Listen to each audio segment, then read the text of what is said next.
बिस्मिल्लाहिर्रहमानिर्रहीम अस्सलाम वालेकुम। की हाल है मेरे सब प्यारे दोस्तों का। उम्मीद करना जनाब सारे बिल्कुल ठीक ठाक होवणगे।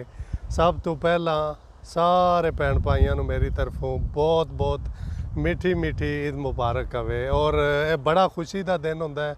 यकीन करो भैन भाई सब आपो इसी मिलते हैं। और मैं कहना अगर कोई किसी को कोई रंज है किसी नाल ते वह ईद का मौका होंदा है। जिन्ना भी कोई लड़े या लड़ाई होई होवे कोई भी किसी नाल ते उन्होंने चाहिए ईद के मौके ते जनाब उहदे नाल सारियां गल्लां भुल के ना ते राज़ी भी हो जाना। ते बड़ी जनाब खुशी अज ईद है। बहरहाल प्रदेश यकीन करो ईद जिहड़ी है ना वो ना होया जी है वाह इंज दिल नूं ना एक यकीन करो बैठे तो इत्थे आ ते दिल साडा समझो अपने देश पाकिस्तान वाह ईद होंदी है उत्थे अपने भैन भाइयां दोस्तां यारां कोले बह गप्पां शप्पां।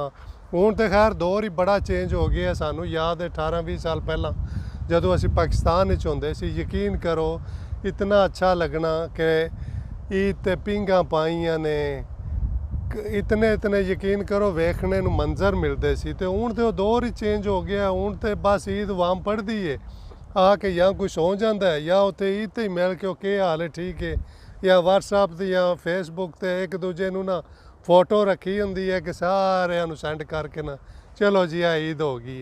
इनू नहीं आखते ईद है। ईद तो होंदी है बंदा किसी को काल करके आखदा भाईजान ईद मुबारक हवे इस तरह करके वो एक दिल नूं बड़ा अच्छा लगता है। पर हूँ फिर असल फेसबुक ते नैट की दुनिया आवाम ने ज़रा को उन्होंने और क्लोज किए है आखण का तरीका।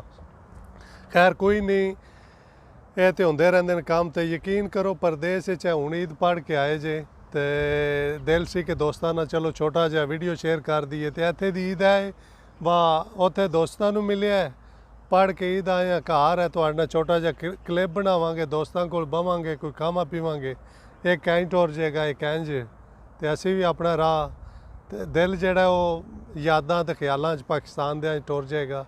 बहरहाल कोई नहीं जिक्र रब की मर्जी हवे तो फिर कोई नहीं। तो बहुत शुक्रिया सब दोस्तों का जोड़ा मेरा वीडियो लाइक पसंद करते हैं। तो इंशाअल्लाह जनाब ज़रूर तुहानू अच्छियां अच्छियां वीडियो दांगे। तो अगेन सब नू ईद मुबारक। तो रब सोने दे वाले अल्लाह हाफिज़।